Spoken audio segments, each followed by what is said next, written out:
From censored files to clear evidence, this is Redacted Realms. 3 crisis periods and 3 times Vietnam changed its destiny.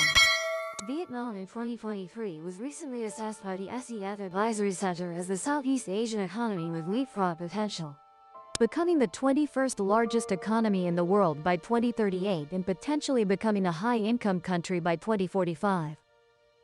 But to achieve those promising figures, it wasn't by chance that our Vietnam could attain them. Indeed, to achieve the proud accomplishments of today, Vietnam had to go through numerous difficulties, challenges, and even severe crisis periods. These crises came not only from the impacts of wars, but also from the world's macroeconomic situation. And precisely from those crisis periods, Vietnam, like a fish leaping over a waterfall, rose up to change its destiny. Each time was an important turning point, opening a new path to move the country forward. So what were those periods and how did our country manage to overcome them? Let's explore what did next.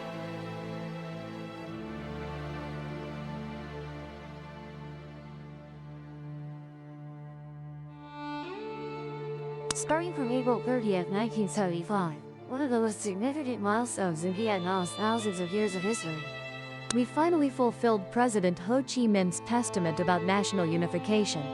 We finally achieved independence and freedom.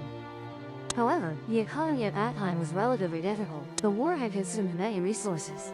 At that time, great expectations were placed on economic development by leveraging the country's existing advantages, including natural conditions and economic differences between the North and South regions. However, the unfavorable international context caused many difficulties for Vietnam. The Soviet economy based on the centralized planning mechanism began to show signs of crisis, greatly affecting countries dependent on Soviet aid, including Vietnam.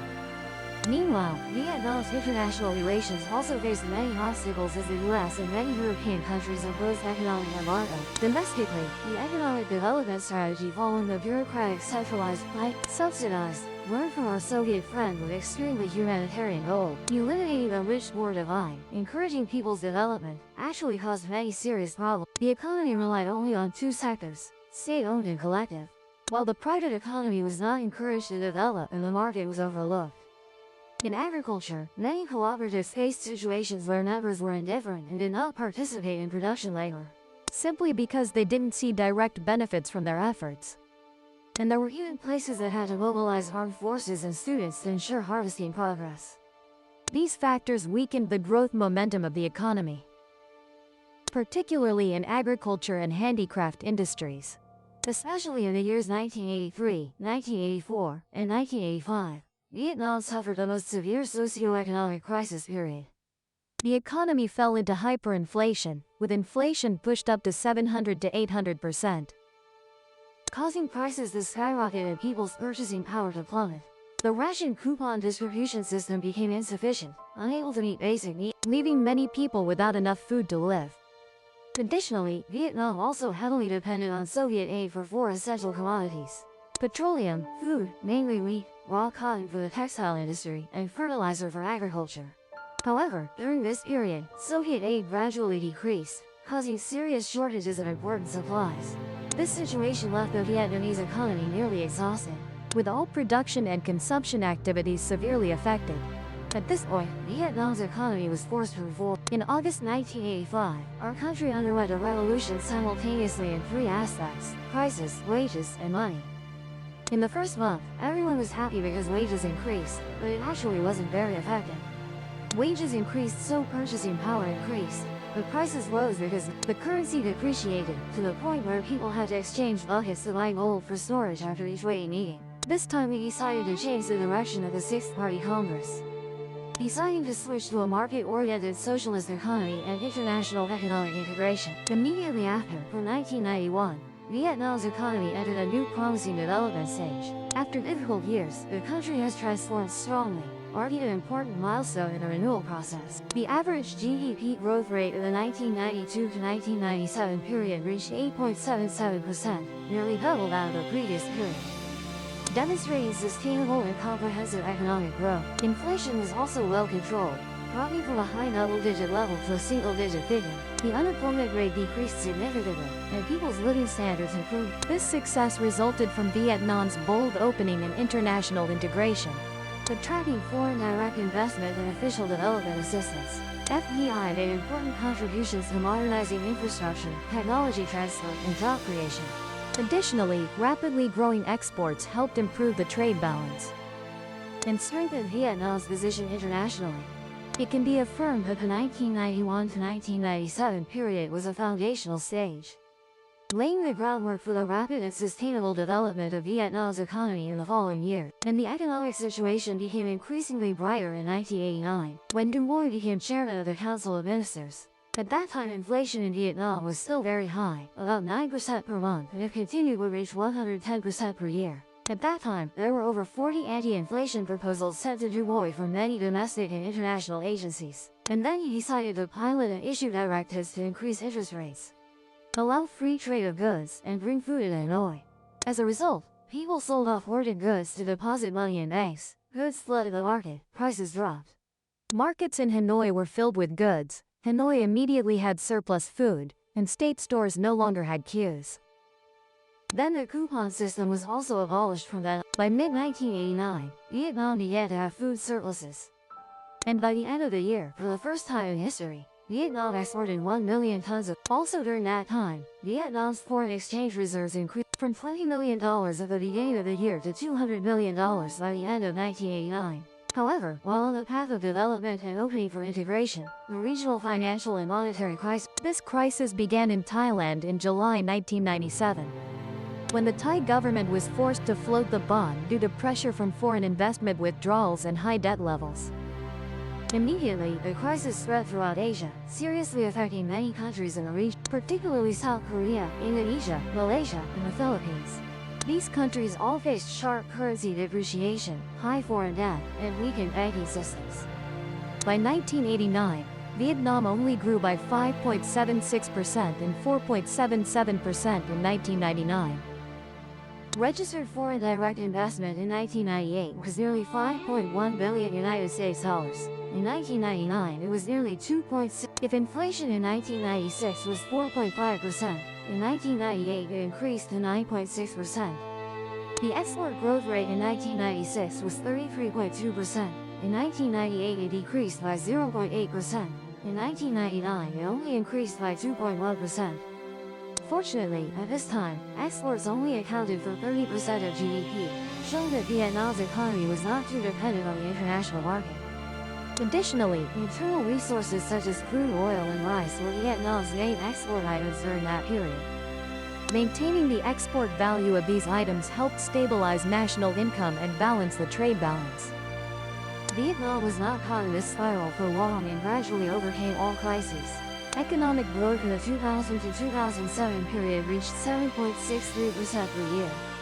By 2007, Vietnam's GDP per capita had increased significantly, reaching $843 United States dollars, nearly 2.3 times that of 1990. Simultaneously, foreign direct investment in the 2000 to 2008 period reached nearly $12.9 billion United States dollars, and official development assistance reached nearly $3.5 billion. Foreign exchange reserves reached $1.75 billion United States dollars compared to 2008 GDP, plus exports and imports compared to GDP reached 106, ranking third highest in Southeast Asia and fifth in the world.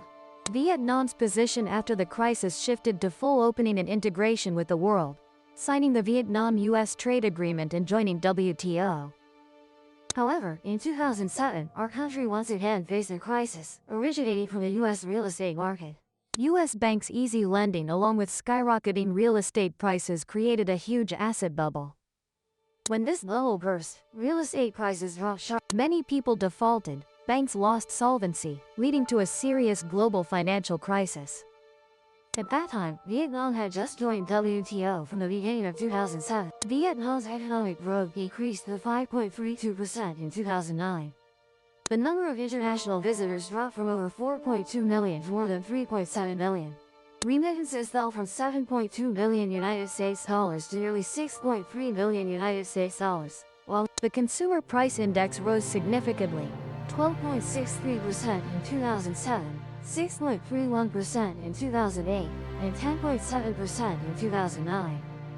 Faced with the urgent situation, Vietnam quickly changed its strategy, shifting focus to agricultural and rural development. The government closely collaborated with businesses and citizens, forming a unified, overcoming difficulties together. The harmonious combination of micro and macro solutions between market forces and the state's regulatory role, integrating internal and external strengths, fundamental and temporary measures, combining the visible and invisible hands, transparent information, strictly handling rumors, effectively carrying out economic analysis and forecasting created a harmonious whole, helping the Vietnamese economy weather the storm. Thanks to correct policies and continuous efforts, Vietnam gradually recovered and achieved positive results. From early 2020 to 2021, the COVID-19 outbreak combined with the cyclical technical economic crisis. This dual crisis caused global economic growth to decline.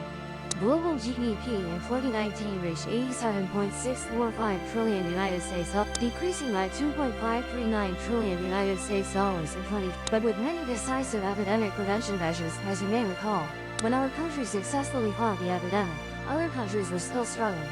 Therefore, Vietnam's economic growth remained one of the top few economies in the world. Achieving positive growth, inflation continued to be controlled as trade surplus increased and reached the largest scale ever.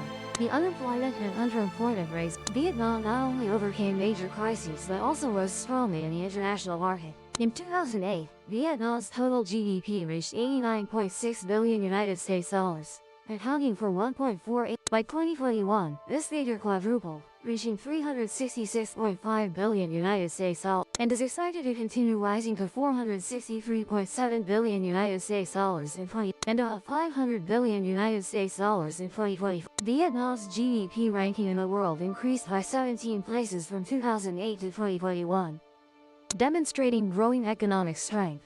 Not stopping there, Vietnam's GDP per capita also made significant progress. In 2023, GDP per capita reached 3,720 United States dollars and is expected to increase to 4,580 United States dollars in 2024 and 4,940 United States dollars in 2025. These figures show that Vietnam is escaping the low-middle income group, entering the middle-income country group with inflation tightly controlled for 9 consecutive years, and expected to remain stable in 2024. Notably, Vietnam has had a trade surplus for 8 consecutive years, reaching a record of over 28 billion United States dollars in 2020, and is expected to continue a surplus in 2024. It can be seen that Vietnam is like a strong boat crossing a great river, gradually reaching the open sea with an increasingly solid economic position. Each time overcoming a crisis is a time of transformation for Vietnam. After the first crisis, Vietnam moved from the group of the world's 30 lowest income countries to the developing country group. After the second crisis, Vietnam shifted from domestic opening to international integration. After the third crisis, Vietnam joined the group of middle-income countries. And certainly in the future, the Vietnamese economy will develop even more strongly. What about you? What do you think about this issue? Please leave a comment below to let it know. Thank you for listening. Goodbye and see you again.